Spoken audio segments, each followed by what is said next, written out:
Assalamualaikum warahmatullahi wabarakatuh. Insya Allah pada pertemuan kali ini kita akan membahas tentang laporan keuangan di Odoo ya. Jadi kalau kita lihat di menu accounting, reporting, di sini ada beberapa laporan secara default ya yang sudah Odoo sediakan. Kalau kita lihat di sini ada general ledger atau biasa kita kenal dengan buku besar ya. Kemudian ada TB, trial balance. Kemudian ada balance sheet atau neraca, dan terakhir ada profit and loss. Dan di sini ada juga laporan-laporan yang lain. Cuman biasanya yang paling utama adalah 4 ini. Di samping ada nanti misalkan cash flow ya. Nah, kita coba di sini kita satu-satu ya. Di sini pilihannya cuman kalau misalkan yang posted entries otomatis journal entries-nya yang sudah diposting saja. Tapi kalau all entries yang masih draft juga diambil seperti itu ya. Nah, ini tidak ada untuk pemilihan format ya, baik Excel dan yang lainnya. Di sini jadi cuma satu format yang diberikan, itu format PDF. Kita lihat di sini hasilnya.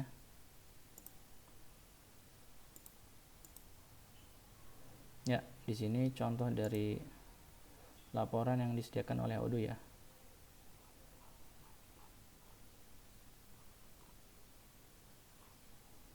Ini akun-akunnya, ini ledgernya, rinciannya.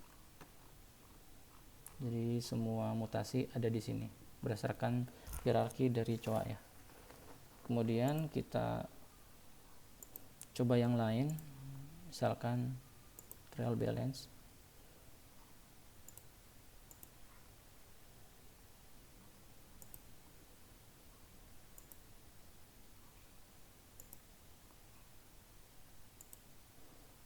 Nah, kalau trial balance itu tidak ada mutasinya ya, bedanya sama GL itu. Jadi kalau GL lengkap semuanya, chart of account hierarchy plus saldonya plus rincian mutasinya. 8.500.000 rinciannya apa, mutasinya apa, ledgernya apa. Itu semua ada di GL. Tapi kalau trial balance dia hanya akun dan saldonya. Seperti itu ya. Nah, kemudian kita coba yang lain. Balance sheet atau neraca.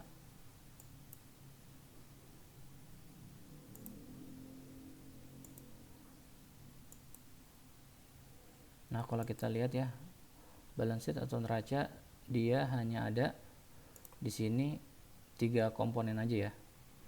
Aset, liability, sama modal, seperti itu ya. Sedangkan ini diambil dari laporan profit loss ya. Jadi insya Allah nanti kita jelaskan. Yang penting di sini neraca komponennya aset, liability, dan modal, seperti itu. Kemudian kita coba laporan yang terakhir, profit loss.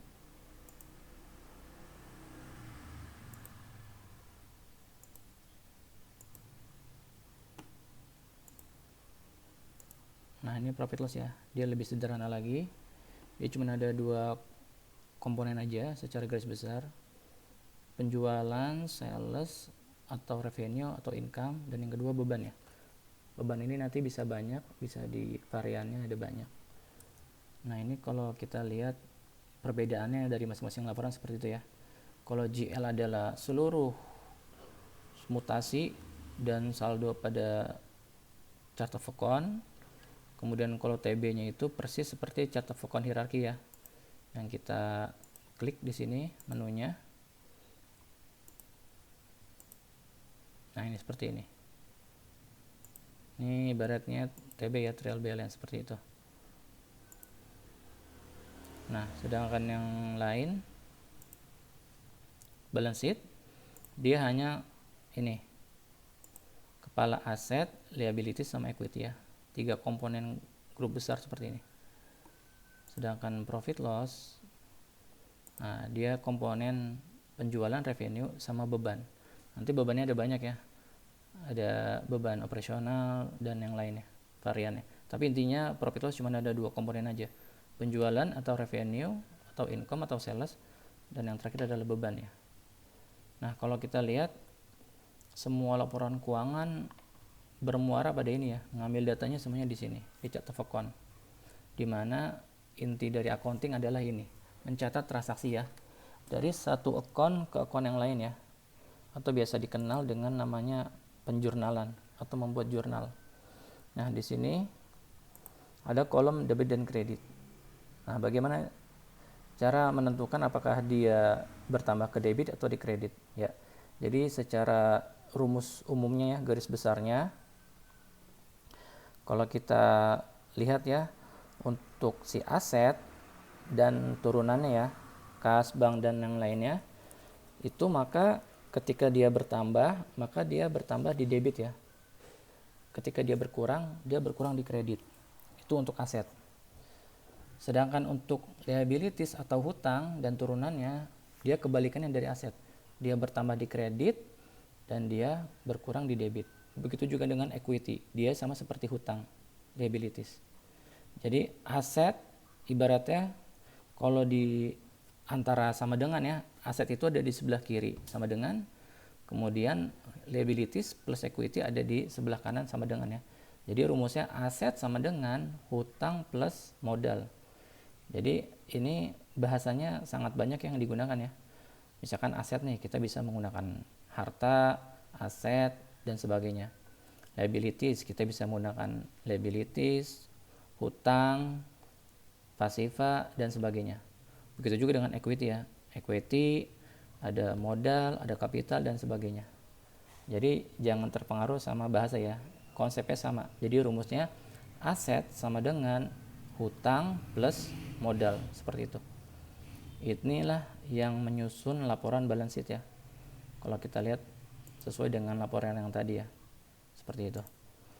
Nah, kemudian kalau kita lihat komponen grup selanjutnya adalah ada revenue atau penjualan atau ada beban ya.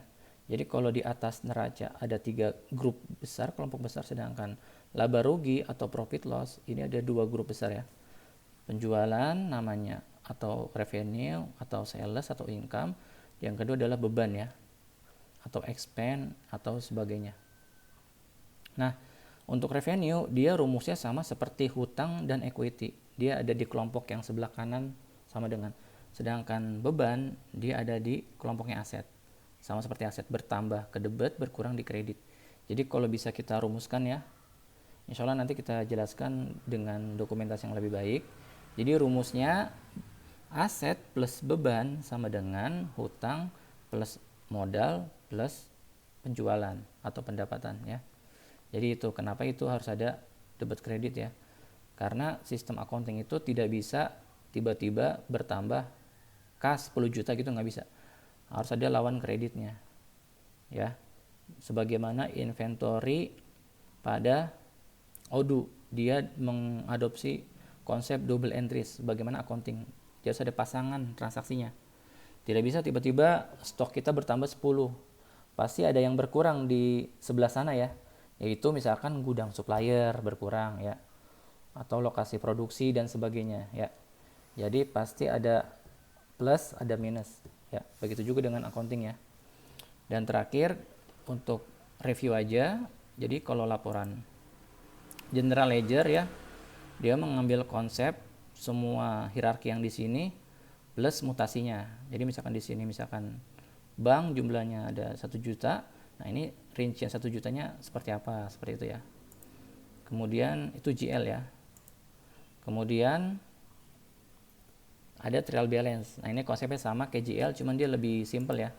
Dia sama seperti chart of account, tetapi tidak ada rinciannya atau mutasinya atau ledgernya. Kemudian ada balance sheet. Nah, balance sheet ngambil dari 3 komponen besar ini ya.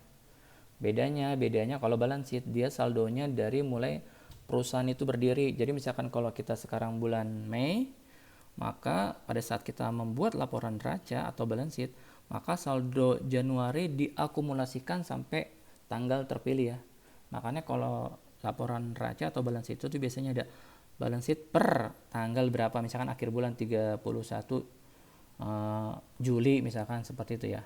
Per, ada kata-kata pernya, karena dia saldonya akumulasi, harus menghitung dari awal sampai akhir. Beda halnya dengan laporan yang laba rugi atau profit loss ya. Dia hanya bulan terpilih aja. Misalkan kita pengen tahu laba rugi bulan Juli atau bulan Mei, berarti kita cuma dari 1 Mei sampai ya 30 Mei, seperti itu ya. Jadi itu bedanya neraca sama laba rugi. Ya, nantinya saldo neraca ini akan naik ke neraca ya pada bulan terkait. Ya, mungkin rinciannya akan kita jelaskan lebih rinci dengan dokumentasi yang lebih baik ya pada pertemuan selanjutnya insya Allah. Semoga pertemuan kali ini bermanfaat. Assalamualaikum warahmatullahi wabarakatuh.